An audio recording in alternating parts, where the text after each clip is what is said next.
তিন বন্ধু জিসান, আকাশ ও মাহফুজ সুন্দরবনের দিকে রওনা দেয়। কখনো কখনো ছুটি শুধু বিশ্রাম নয়, হয়ে ওঠে আত্ম অন্বেষণের যাত্রা।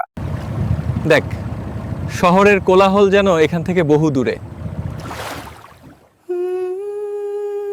ভোরের আলো আর কুয়াশায় মোড়া সুন্দরবন, যেখানে প্রতিটি পাতা এক নতুন গল্প বলে। নৌকার নিচে জল কেঁপে ওঠে, যেন সুন্দরবন তাকে সাবধান করছে। একটি কুমির উদিত হয়, নৌকায় নিঃশব্দ শঙ্কা। জিসান স্থির থাকে।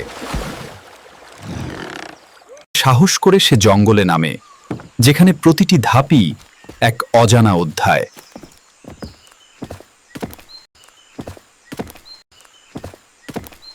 বানরের ডাক যেন স্বাগত জানায়, কিন্তু চঞ্চলতার মধ্যেও ছিল কিছু অস্থিরতা।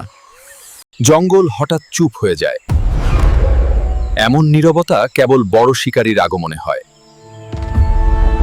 বাঘের চোখে পড়ে জিসান। ভয়, বিস্ময় আর বিস্ময়ে ভরে ওঠে মুহূর্তটি। কিন্তু জিসান সাহস নিয়ে দাঁড়িয়ে থাকে আর মায়াবী চোখে বাঘের দিকে তাকিয়ে থাকে। তার দুই বন্ধুসহ বাঘটি দেখে চলে যায়। তার চোখে হিংস্রতা নয়, বরং সম্মান। সুন্দরবনের এই অভিজ্ঞতা জিসানের হৃদয়ে গেঁথে যায় চিরদিনের জন্য।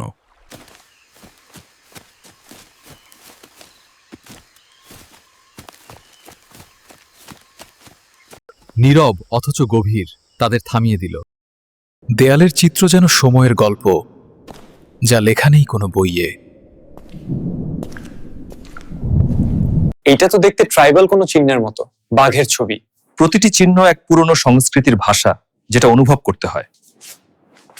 জলই জীবন, এই বাণী শুধু লেখা নয়, এক সতর্কবার্তা। নিস্তব্ধতা কখনো কখনো সবথেকে জোরে কথা বলে। এক ফোঁটা জলও যদি প্রাকৃতিক হয়, সেটিই পরম দান।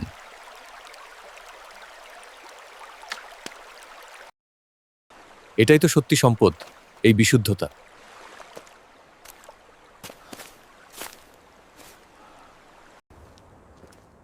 এই গুহা আমাদের কিছু শিখিয়ে গেল। গুহার নীরবতা পেরিয়ে তারা যখন জঙ্গলে হাঁটা শুরু করল, তখন প্রকৃতির প্রতিটি আওয়াজ যেন বলছিল, তোমরা বেঁচে আছো, শিখেছ, এবার বাড়ি ফিরো। সুন্দরবন শুধু জঙ্গল নয়, এ এক জীবন্ত রহস্য।